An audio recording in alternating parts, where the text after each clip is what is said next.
Magandang hapon mga ka-farmers. Ngayong hapon ay ipapakita ko po sa inyo yung second batch ng mga sitaw na itinanim namin nung nakaraang Sabado.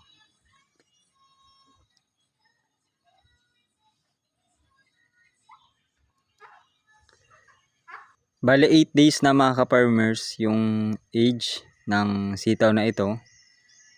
At titingnan natin kung kumusta na po sila. Ayan na mga ka-farmers.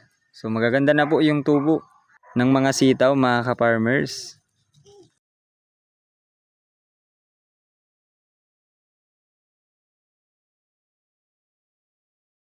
Magaganda na po sila.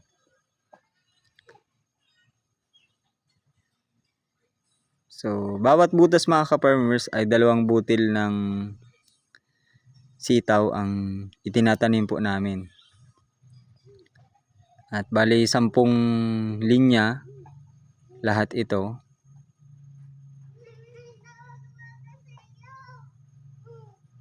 Yan, so ito po yung first batch ng mga sitaw. Bali naka 7 harvest na po kami dito.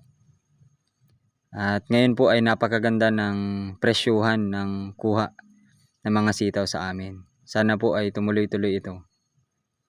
Ito po yung aking kasama, si Kuya Ninyo. Nagdidilig siya. Yan, so kaway-kaway. So yun lamang po mga ka-farmers. Bye-bye!